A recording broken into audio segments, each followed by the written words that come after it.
আপনারা শুনেন, মালদা মুর্শিদাবাদের মানুষ ভাইজানের পাশে আছে, থাকবে, ছিল, আছে, থাকবে। ভাইজানকে আমরা মালদা মুর্শিদাবাদ থেকে আমরা অন্তত পক্ষে 12টা এমএলএ উপহার দিব ইনশাআল্লাহ 26-এ। আপনারা সাথ দিবেন?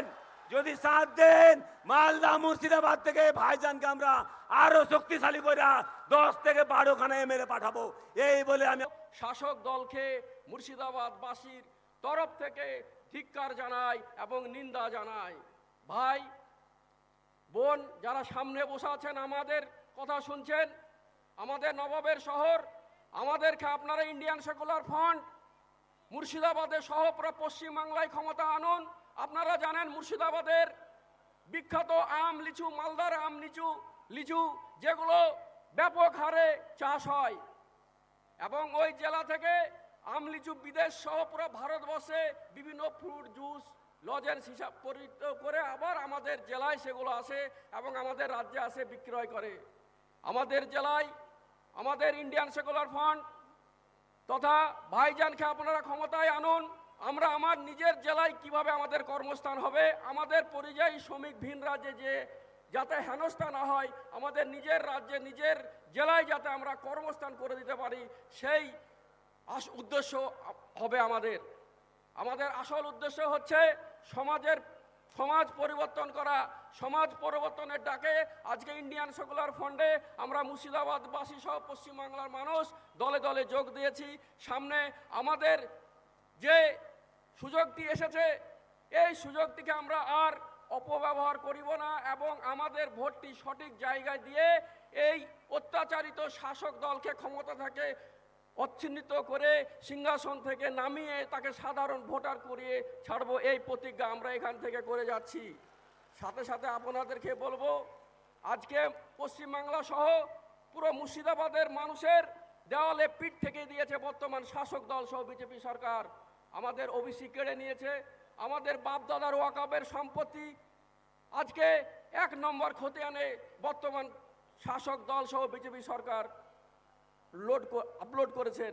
জানেন যে কবরস্থানে আমার বাপদাদা পূর্বপুরুষ শুয়ে আছে, এই প্রতিবাদ যদি আমরা না করি, আমাদের ইন্ডিয়ান সেকুলার ফ্রন্টের প্রতিনিধিকে যদি ক্ষমতায় আমরা বিধানসভায় না পাঠাতে পারি, তাহলে আমাদের সামনে যে দুর্দশা আসছে সেটা আপনি সহ আমার পুরো পশ্চিমবাংলা মুর্শিদাবাদের ভাই বোন মারাও বুঝতে পেরেছেন। তাই বলবো, আমাদের যে চেয়ারের 4টে পায়া, একটা পায়া আমাদের ভাইজানের হাতে দেন আপনারা, এবং আমাদের এই পশ্চিমবাংলা সহ পুরো মুর্শিদাবাদের অন্ধকার থেকে আমাদেরকে বাঁচিয়ে আনুন। আজকে আমাদের ছেলেপেলে প্রজন্মর হাতে কলম পেন খাতা তুলে দেওয়ার বদলে শাসক দল ও বিজেপি সরকার বোম পিস্তল তুলে দিচ্ছে। কিন্তু আমাদের উদ্দেশ্য হবে সমাজ পরিবর্তন করা, মুর্শিদাবাদের পরিবর্তন আনা।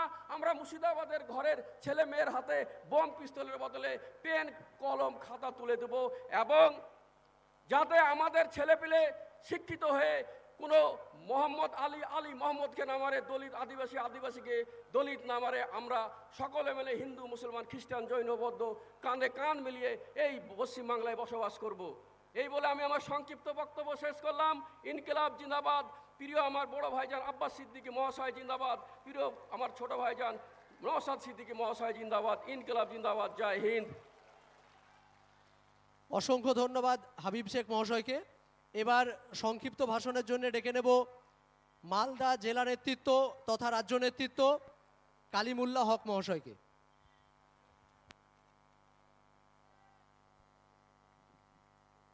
আসসালামু আলাইকুম, আদাব, জোহর। মঞ্চে উপবিষ্ট রাজ্য নেতৃত্ব, সামনে রাজ্যের বিভিন্ন প্রান্ত থেকে আসা আইএসএফের সহযোদ্ধা সৈনিক সংগ্রামী সাথীদের আইএসএফের পক্ষ থেকে সংগ্রামী অভিনন্দন জানাই। আমরা এসেছি উত্তরবঙ্গের মালদা থেকে। কলকাতা থেকে আমাদের বাড়ি 300 কিলোমিটার দূর। এই মালদা মুর্শিদাবাদে কিছু সমস্যা আছে যেগুলো কলকাতার মানুষ দেখতে পায় না। আমাদের সমস্যার কথা এই কলকাতায় বসে 14 তলায় বসে মালদা মুর্শিদাবাদের মানুষের দুঃখ দুর্দশা দেখতে পায় না। এরা কানা হয়ে গেছে। মালদার মানুষ, মুর্শিদাবাদের মানুষ গঙ্গা ভাঙনে এক একটা মানুষের বাড়ি 3 বার 4 বার 5 বার করে লাদ্দিতে পড়েছে, এরা দেখতে পায় না। তাই আজকে কলকাতায় এসে মালদার মানুষের কথা, মুর্শিদা মানুষের কথা আমরা কইব, আপনারা শুনবেন।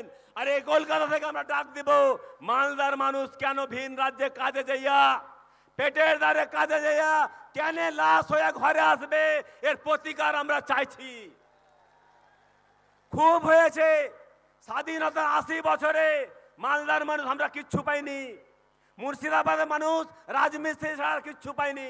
আমরা কি রাজমিস্ত্রি হওয়ার জন্য মালদার মুর্শিদাবাদ জন্মেছি? কি আমরা মালদা মুর্শিদাবাদ রাজমিস্ত্রি হওয়ার জন্য জন্মেছি?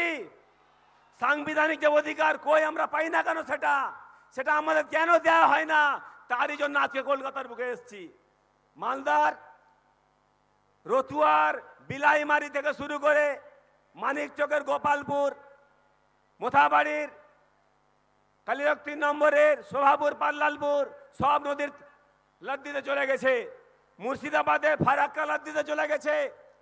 মন্দির, মসজিদ, কৃষি জমি সব নদীর মধ্যে চলে গেছে। আমাদের মালদা মুর্শিদাবাদের মানুষেরা বাড়ি ঘর হারা হয়ে গেছে, জমি জমা হারা হয়ে গেছে, পেটের দায় ভিন রাজ্যে কাজে যেছে এরা।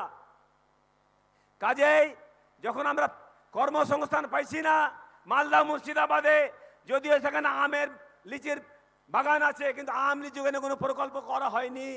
তাই আমরা পেটের জন্য দিল্লি, বোম্বে, রাজস্থান, হরিয়ানা কাজে যখন যাই, আমরা লাশ হয়ে ঘরে ফিরি। বাংলা ভাষায় কথা কই বলে আমাদেরকে বাংলাদেশি সন্দেহ করা উড়িষ্যায় মারা হচ্ছে। আমাদের মুর্শিদাবাদের সভাপতি কহিয়েছে যে সোহেল রানা লাশ হয়ে ঘরে এসছে। আমার কাছে অনেক বড় লিস্ট আছে, যেটা বললে শুনলে আপনারা অবাক হয়ে যাবেন যে আত্মাকাল আমাদের মরে গেছে মালদা মুর্শিদাবাদে এই ভিন রাজ্যে কাজে যাইয়া। আমি কিছুটা নমুনা আপনার সামনে কইছি, শুনেন আপনারা। এই বোম্বাইয়ে যাইয়া মুর্শিদাবাদ রানীতলার রিন্টু শেখ লাশ হয়ে ঘরে ফিরেছে। তারপরে মালদার চাঁচলের 6 জনকে আটক করে রাখা হয়েছে। আর আমরা দেখতে পেয়েছি উড়িষ্যাতে 444 জন যারা পেটের দায়ে মালদা মুর্শিদাবাদে কাজে গেছে, তাদেরকে ডিটেনশন ক্যাম্পে রাখা আছে। এইভাবে উড়িষ্যায় বাংলাদেশি আর রোহিঙ্গা সন্দেহে মুর্শিদাবাদের সাহেব শেখকে, রশিদ শেখকে, সামাদ শেখকে, সালাম শেখকে 3 মাস ধরে জেলখানা বন্দি রাখা আছে। আমাদের এই পরিবর্তন করতে গেলে, পরিযায়ী শ্রমিক হওয়ার জন্য আমাদেরকে লাশ যেন আর না হইতে হয়, সেজন্য আমাদেরকে গণতান্ত্রিক পদ্ধতিতে আন্দোলন করতে হবে, সংবিধানে আন্দোলন করতে হবে। মালদা মুর্শিদাবাদের মানুষের গণতান্ত্রিক অধিকার ফিরিয়ে পাওয়ার জন্য আজকে আমরা কলকাতা শহীদ মিনারে জমা হয়েছি মালদা থেকে। গতকালকে আমরা ট্রেনে করে ভোরবেলা হাওড়াতে নেমেছি। প্রায় 3-4 হাজার মানুষ আমরা এসেছি মালদা মুর্শিদাবাদ থেকে। আমরা চাই নওশাদ সিদ্দিকী ভাই যেন হাতকে শক্তিশালী করতে। আমরা চাই মালদা মুর্শিদাবাদের মানুষ তার নাগরিক অধিকার যেন পায় ফিরা। এই হচ্ছে আমাদের কথা। এই কথা আজকে আমরা কলকাতায় যারা নবান্নে বসে আছে তাদেরকে কইতে চাইছি।